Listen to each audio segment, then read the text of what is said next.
con mis compañeros, los profesores Alejandro Santos, Miguel Mujica, Alberto Cadevilla y Amaire Mora, así como una servidora, Diana Ortiz. Estaremos hablando hoy de un tema muy interesante y muy reciente con respecto al cambio que hemos tenido que vivir frente al impacto de la pandemia del coronavirus, que si bien es un efecto que se estaba previendo desde años anteriores, el detonante que ha sido el impacto de la pandemia ha traído como consecuencia la necesidad de estar en casa. Y desde estar en casa hemos tenido que trabajar en casa y estudiar en casa. Por lo que esta noche hablaremos de la educación en línea. Bueno, buenas noches a todos. Nuevamente estamos aquí en otra sesión de estas charlas con los problemas que nos atañen en este momento. Y bueno, por lo que me comenta Diana, bueno, lo considero de gran impacto, ¿no? En sesiones anteriores habíamos comentado acerca de cómo los docentes nos cayó esta bola de nieve enorme para poder acoplarnos a lo que eran las nuevas tecnologías y con ello pues viene también el criterio de evaluación. Estamos acostumbrados a esta parte presencial donde tenemos un grupo frente a nosotros y de alguna manera regulamos, controlamos, damos el feedback de acuerdo a los diferentes tipos de personalidades que podemos tener en el aula. Y bueno, pues ahorita está el reto de cómo yo doy esa retroalimentación para hacer una evaluación imparcial de una persona que no la tengo frente a frente. Mi percepción puede cambiar. En algún momento el conocimiento que esta persona puede adquirir puede sentirse que es menos a lo que espera. Más sin embargo, bueno, pues es el reto como docentes, transmitir el mismo conocimiento y que la persona lo absorba como tal.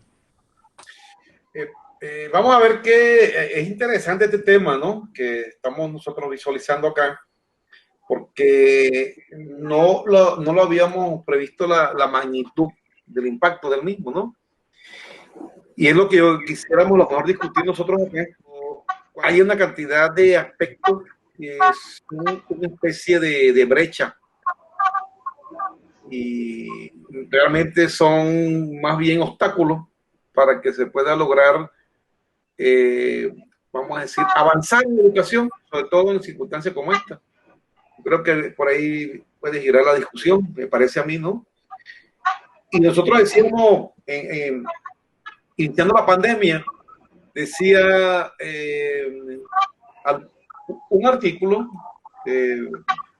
un informador digital decía, para México, el coronavirus pone a prueba el sistema educativo de México. Es algo que sincera, y a lo mejor lo que hemos estado, los que estamos trabajando, ¿verdad? En los sitios, en educación, en el sistema educativo universitario, lo palpamos. Decía acá, más de la mitad, fíjense, más del 50% de los estudiantes no tiene acceso a la educación en línea.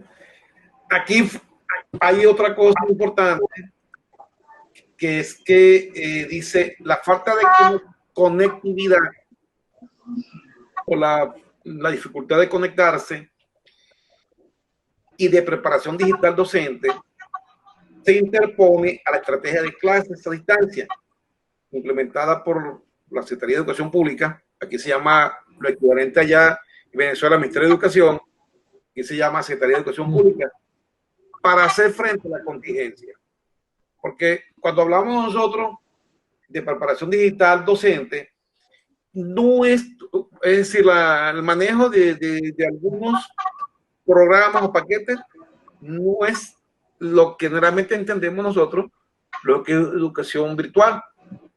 La educación virtual es precisamente prepararse, pero no es prepararse nada más para estar todo el día frente al estudiante, que es uno de los tremendos errores que existen, están haciéndolo muchas universidades, y tanto así que el sistema está dado para que lleve el control cuánto tiempo tú estuviste pegado allí, hablando con los estudiantes, y hora de inicio, hora de finalización.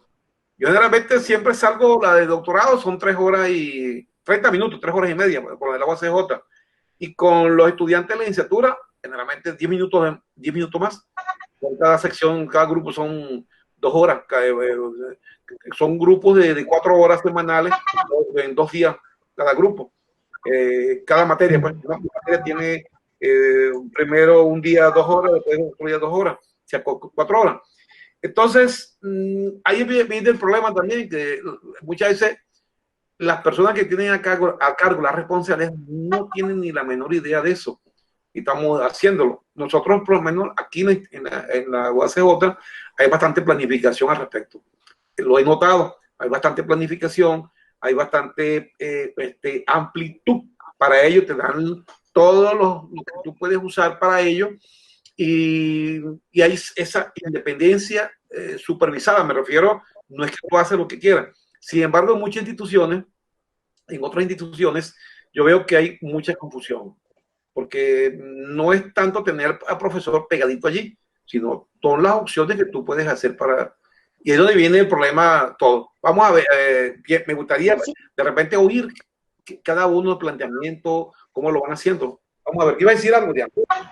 Sí, que pues el principal reto se vio en que la mayoría de las escuelas ya venían planteando una propuesta de educación virtual, pero era algo opcional. Entonces, ahora que se viene la contingencia, ya no se volvió algo opcional, sino algo obligatorio para poder continuar con el ciclo escolar y para iniciar este que recién comienza. Entonces, sí, está ese reto de que ya no es una alternativa, sino ya es el modo normal de educación. Y sí que los docentes, si bien tenemos una idea o una forma de trabajar presencial, todavía ahora llevarlo a lo virtual, pues implica la formación de un vínculo con el estudiante para lograr un proceso de enseñanza-aprendizaje más efectivo. Porque si bien existen los medios, cuando el estudiante tiene la manera de acceder a través de las tecnologías y de la conectividad, aún así hace falta una relación o ese vínculo estudiante-docente para lograr que se dé el aprendizaje, que, como lo menciona muy atinadamente el doctor Mujica, no es nada más presentarse frente a una cámara y dar una clase, sino en verdad lograr actividades efectivas que lleven al aprendizaje, a las competencias esperadas del estudiante. En Venezuela, ¿cómo están enfrentando este reto? En Venezuela, particularmente las universidades han tenido y tienen plataformas virtuales que están capacitadas para la formación en entornos virtuales, y se ha procurado la capacitación del profesorado en los entornos virtuales. Se han desarrollado planes, eso sí, son optativos, los profesores optan de hacer el curso. Ante la necesidad ante la pandemia, nos vimos en la necesidad de insertarnos en la formación en entornos virtuales. ¿Qué ha implicado eso? Que el profesor conozca desde el proceso de planificación de la enseñanza en entornos virtuales hasta la evaluación del entorno virtual. ¿Cómo debe ser el proceso de integración del profesor con el estudiante? Ya no se ve solamente como el profesor, sino como el tutor, como el facilitador y el líder. La idea es motivar al estudiante para que genere un proceso de mejoramiento continuo, donde él se haga responsable y construya su propio conocimiento. Se busca mucho la idea del constructivismo educativo. Usted gerencia su propio conocimiento, se le dan las herramientas y debe buscar fomentar el conocimiento y el aprendizaje, una retroalimentación o realimentación continua que facilite la formación. Bueno, en el caso de Venezuela, por supuesto, hay unas limitaciones que se vienen presentando a nivel, digamos, de lo que ha sido la posibilidad, digamos, esa imbricación entre el docente y los estudiantes, sobre todo a nivel universitario que yo tengo.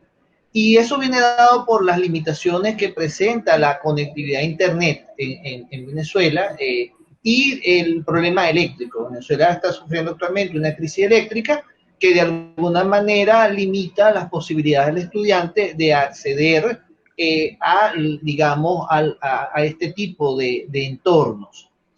Además, las propias plataformas de las cuales gozan las universidades, la mayoría Moodle, digamos, han sido rebasadas, han sido sobreutilizadas en el sentido de que no se esperaba una oferta porque antes era optativo. Ahora todos los estudiantes han tenido que migrar y los profesores también.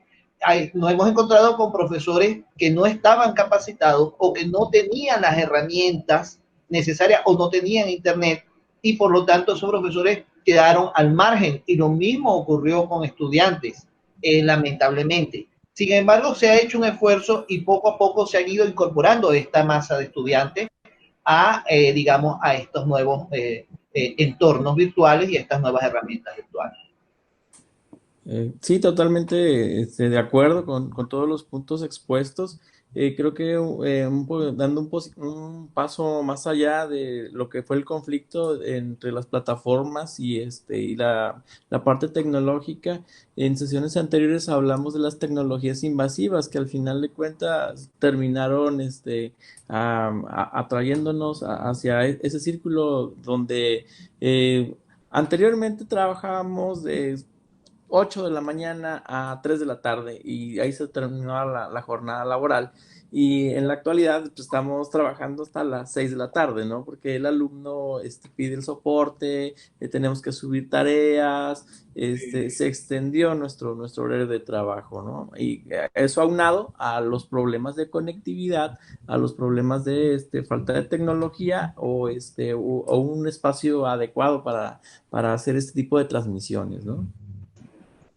Bueno, una de las cosas que yo observo ahí es que realmente en los diferentes países latinoamericanos no estaban los maestros formados o los profesores formados para afrontar o el traslado al tránsito hacia la educación virtual, porque la educación virtual contempla la parte del diseño curricular, la conformación, la adaptación de todo lo que tiene que ver con la parte curricular, el aspecto curricular de la asignatura, es decir, la gestión de aula. Y la gestión de aula involucra, entre otras cosas, las cartas descriptivas o los programas de contenido, como se le dice en Sudamérica, las evaluaciones y las evaluaciones con sus correspondientes rúbricas o parámetros o baremos para evaluarlas. No son igual a las de actividad presencial. Este es el problema. Lo otro es que lo que yo decía, gracias a Dios, te digo, en la Universidad de Ciudad Juárez, hemos tenido el apoyo de las autoridades y de los coordinadores, los directivos, en este sentido, porque te dan las opciones que se puede hacer dentro de un esquema, lógicamente, institucional. Y porque también algunas cosas que puede tomarse como informal. Entonces, todo lo procesan para que sea dentro de la plataforma de la universidad, pero te dan opciones para que puedas usar dentro de la misma. Y lo importante también es que previo a eso, muchos de los docentes que estamos allí habíamos sido inducidos en cuanto al uso de la tecnología para la educación virtual. Muy parecido a lo que dijo Amaye hace un momento en Venezuela, porque yo me acuerdo que ustedes tuvieron clase online, ¿cierto? En doctorado. Sí, efectivamente. Características, fuimos formados ellos como profesores del doctorado y los investigadores para trabajar semipresencial, muchas veces por la distancia, que es lo que se imponía. México también ha venido haciendo lo mismo, venía haciendo lo mismo, pero es decir, no esperábamos nosotros que ocurriera de la noche a la mañana. Es como que tenemos un barco, ok, alguien se quiere bajar, lo bajamos en una lanchita, pero que diga un incendio, todo el mundo, ¿dónde están las lanchas? Todo el mundo quiere salvarse quien pueda, ¿no? Igual, ¿no? Una cosa que decía Alejandro, era esta parte del uso de la tecnología, bien importante, pero igualmente, pues nosotros muchas veces nos imaginamos, porque tenemos a lo mejor un servidor de acceso de banda ancha en nuestra casa o en la empresa o en el estudio o en la misma casa nuestra. A veces nos imaginamos que todo el mundo anda igual, pero resulta que de acuerdo a información reciente hay un problema. El INEGI, el Instituto Nacional de Estadística y Geografía, INEGI se llama acá, en Venezuela creo que esto se llama INE, ¿no? El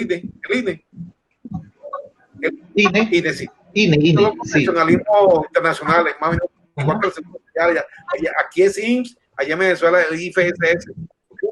Entonces, dice que solo en la encuesta nacional sobre disponibilidad y uso de tecnología de la información en los hogares, año 2019, solamente alrededor del 40% de los hogares en México cuentan con la computadora. Pero eso no es solamente México. Si tú paseas por Latinoamérica, es posible que ese porcentaje incremente. Es decir, incremente. O sea, que hay mayor cantidad de gente que no tenga acceso a una computadora. Y no estamos hablando de una laptop, estamos hablando de una computadora, aunque sea viejita. No tiene acceso a computadora. Entonces, hay una serie de aspectos que nosotros estamos visualizando y estamos viendo como maestros, y es donde vemos estos obstáculos para ellos. Uno, la formación que tengamos. Y dos, las herramientas que tenemos para eso. Decíamos, ya lo habíamos mencionado en otras reuniones anteriores, que había una cantidad de aspectos que se limitaban a uno, ¿no? Y tú veías con los estudiantes igual. Es decir, lo decíamos también en la reunión pasada, el lunes. Cuando hablamos, de repente, cuando un estudiante dice, yo quiero mejor una clase, me gustan más las clases presenciales, porque es posible que no haya internalizado.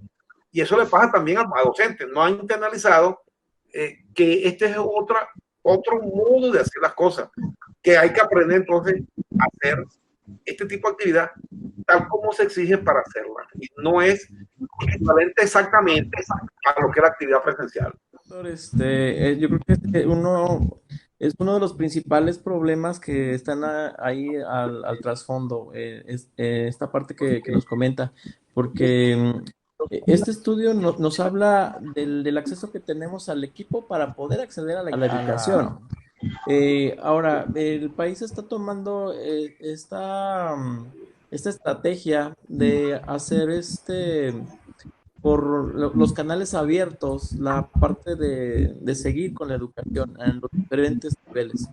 Pero como les comentaba, regularmente cuando la persona está en desarrollo y estamos hablando de un nivel primaria, de un nivel secundaria, si es complicado tener la atención del estudiante dentro de las aulas de una forma regular, ahora en casa, con todos los distractores que pudiéramos tener, porque no es el espacio adecuado, pues deja que desear el resultado de la educación. Esto complementado con el equipo de cómputo que puede o no podemos tenerlo, en muchas de las familias terminamos dando las clases con el teléfono celular a falta de una computadora como tal o una tableta, y eso, bueno, pues también complica ahí la parte de la transmisión del conocimiento. Muy bien. Sí, efectivamente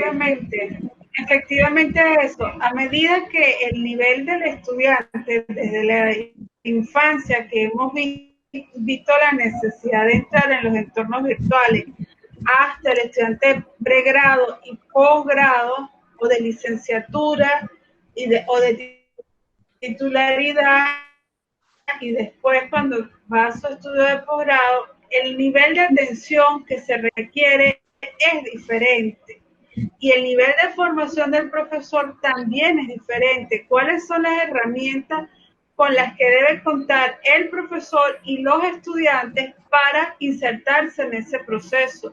Y la evaluación también es diferente. ¿Cómo lograr captar la atención de ellos para que genere el aprendizaje y cómo nosotros poder entender o comprender que se ha desarrollado ese aprendizaje?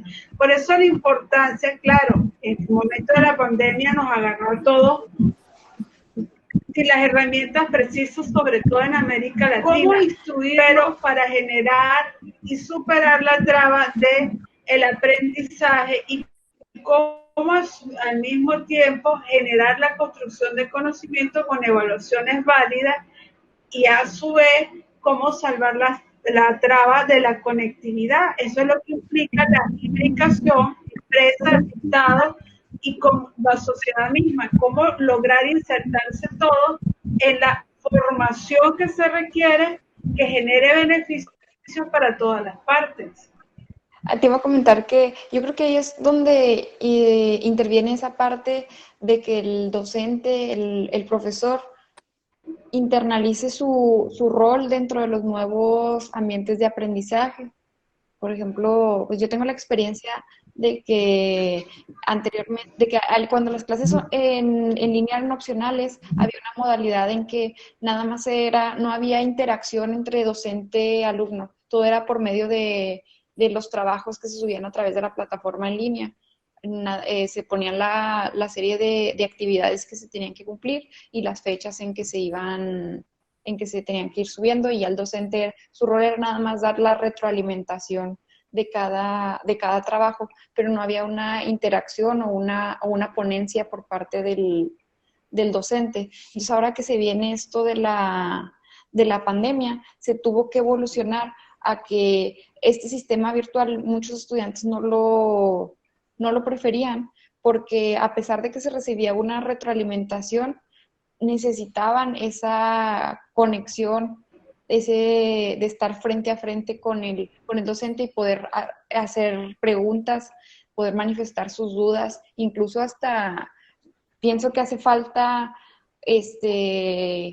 cierta sensibilización por parte del docente de que a pesar de que esté esa distancia física, aún así pueda sentir o crear un vínculo con el alumno para saber si en verdad está poniendo atención, si en verdad está captando el objetivo de la clase, o a lo mejor el método que está utilizando no es el adecuado y hace falta reforzar con otra estrategia o con otra didáctica.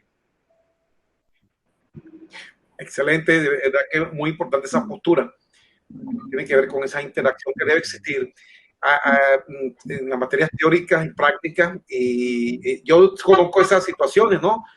Porque la modalidad de enviar por trabajo tenía la desventaja si el estudiante no estaba ganado o no estaba bien internalizado, lo que es la educación virtual, muchas veces no cumplían con las fechas y lógicamente de una forma entregaba los trabajos de manera tardía, y eso implicaba dos opciones: o tú lo reprobabas o aceptabas los trabajos aunque los calificaras con una nota menor por haber entregado tarde, ¿no? Esa es otra cuestión también que incluye allí. La idea es que ambos, adelante.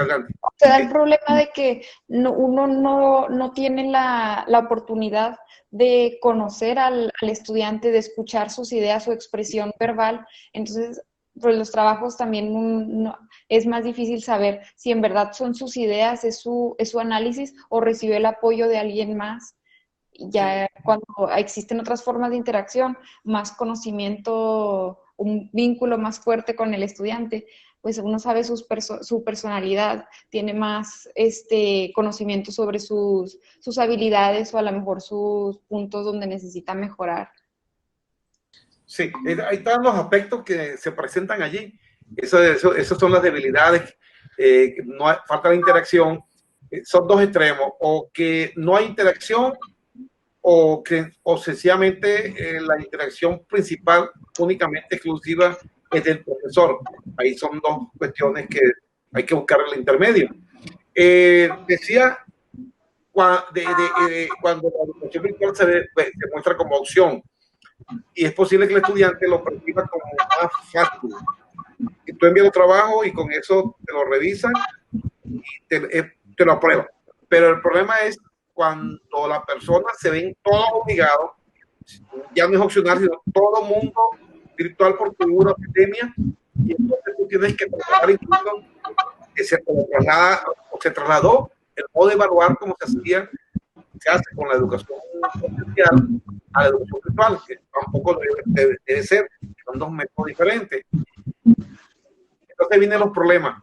Es decir, por un lado, ese trabajo del profesor, porque está trabajando presencialmente a distancia, porque incluso está haciendo su actividad exactamente de manera sincronizada con el tiempo, cuando esto debe ser de manera anacrónica. Es decir, no necesariamente tú tienes que estar a tu tiempo, oye, porque puede ver la interacción, la entrevista, puede ver la clase grabada, puede ver la revisión tuya específicamente del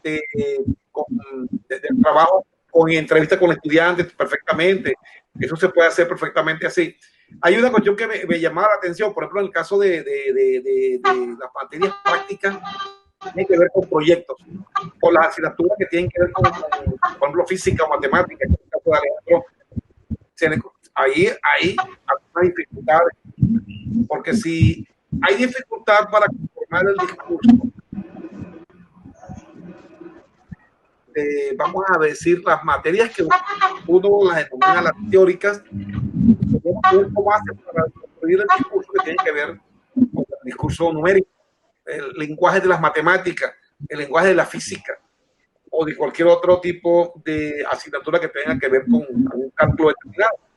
Ahí es donde viene el problema que se están planteando.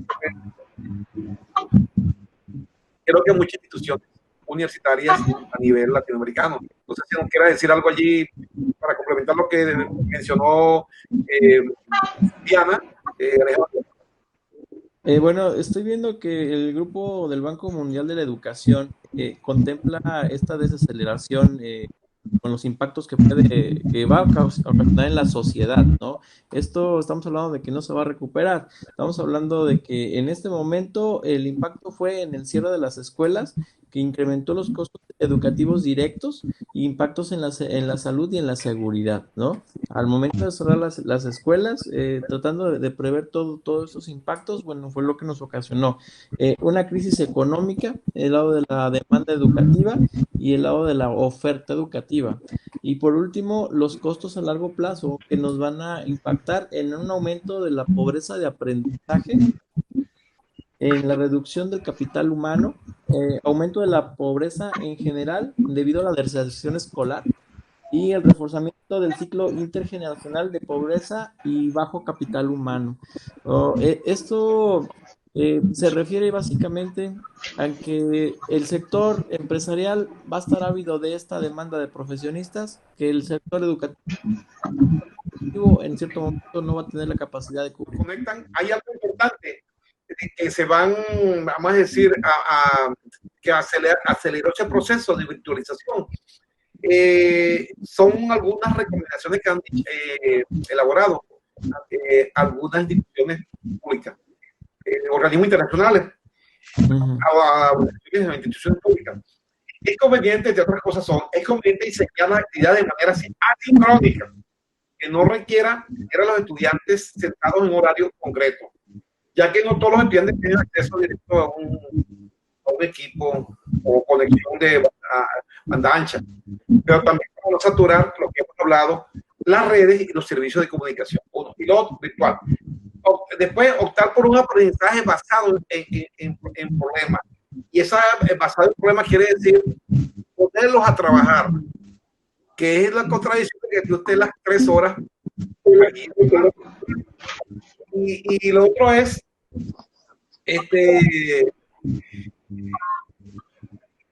y lo peor de lo peor es buscar cuando a veces he optado por colocar este tipo de actividades Por ejemplo, un domingo en la tarde o a una hora que pueda ser complicada para la gente trabajar, tanto para el profesor como para el profesor como para el estudiante. Porque aducimos que el profesor, como no está dando clase, entonces tiene que estar supeditado el domingo. Y no es así. ¿Okay? Es un problema que está como tal allí. ¿Cuál es lo otro? Es decir, que hay que la creencia de que las actividades hay que hacerlas todo el día o a cualquier hora. No puede estar, no debería ser. Hay que pensar que la actividad online es más intensa que la actividad presencial, inclusive más agotadora. Ya hay que pasar de la concepción de que la educación virtual es una salida por una emergencia. Tenemos que hacer una realidad adelante que nosotros tenemos que ser virtuales, irnos virtualizando ya una vez como tal. Lo otro es, ahí lo que hablaba de la parte curricular, que es importante que ya comencemos a revisar, reflexionar y ya comenzar a preparar material de apoyo. Evidentemente todo virtual, todo, ya esos archivos pesados que mandamos, ya no, ya tienen que ser a través de web, de acceso como tal, y que lógicamente es importante entonces ya para realizar el uso de las diferentes aplicaciones que existen. Como decía entonces Alberto, la parte de la política pública, ¿no? Sí, bueno, precisamente plantea un reto la nueva situación en cuanto a las nuevas tecnologías de la información y la comunicación, los entornos virtuales de enseñanza y aprendizaje, el e-learning que llaman, y bueno, y todas estas, digamos, herramientas tecnológicas que se están dando para lo que es la enseñanza. Y eso plantea un reto para el Estado en el sentido de abordar lo que es la alfabetización digital en los términos que la UNESCO señala. Y habla de que no quede atrás nadie, porque, digamos, el manejo tecnológico es un derecho que cada día se vuelve más, digamos, imperioso o perentorio para el desarrollo de las capacidades del ser humano.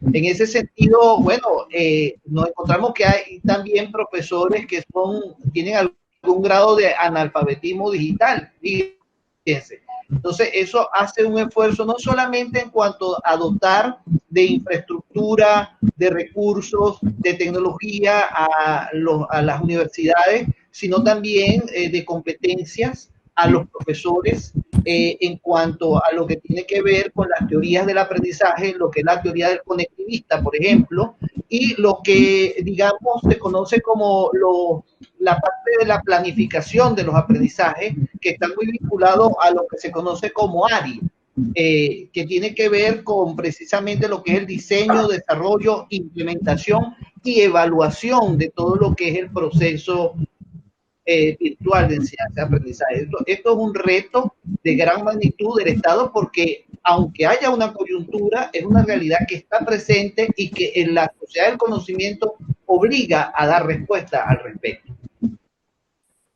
Ahora, yo diría, ¿cómo lo ven los profesores que tienen que trabajar con asignatura práctica? Es un reto, definitivamente es un reto de desarrollar proyectos vía online en el solo contexto de conseguir los materiales indicados. O sea, aunque uno les ponga la fotografía, siempre hay esa variación de que van a traer algo diferente, sí, de poder hacer esa conexión. Yo soy optimista, yo soy no sé si es por desinformación o porque de verdad creo que soy optimista en el sentido de, creo que la inteligencia artificial y todas estas nuevas redes neuronales, todas estas nuevas tecnologías, digamos, van a posibilitar que incluso a nivel nano o a nivel simulado se puedan abordar digamos, experimentos o situaciones o simulaciones, mejor dicho, que de alguna manera contribuyan o recreen lo más posible ese aprendizaje práctico. Por supuesto, no quiere decir que no se pueda recurrir en algún momento a la presencialidad, pero soy optimista en el sentido, bueno, si hay ahora posibilidad de que los médicos operen a grandes distancias, ¿por qué no en un futuro no muy lejano se pudiera hacer? Por ejemplo, está la figura, por ejemplo, del wiki. En la parte constructivista, el wiki puede ayudar a integrar equipos y a ver cómo evoluciona el trabajo de un equipo, individualizando el aporte de cada uno de los estudiantes, ¿verdad? Digamos, eso ya es una... Y bueno, paulatinamente se pudiera ir mejorando, igual que con la situación de los plagios y todo esto. Si hay una persona que utiliza una interpuesta persona, digamos, para que ocupe su lugar, fraude, ese tipo de cosas también yo creo que a través de la inteligencia artificial poco a poco se van a ir mejorando, digo yo. Bueno, sí, bueno, todo este tipo de aspectos son bien importantes desde el punto de vista que se han ido haciendo, ¿no? Yo pienso que se pudiera más adelante volver a tocar este punto bastante interesante. Este fue, como dice por ahí, el inicio, pues, de esta discusión, el principio del inicio de esta discusión, que a la larga nos puede llevar incluso a alguna investigación.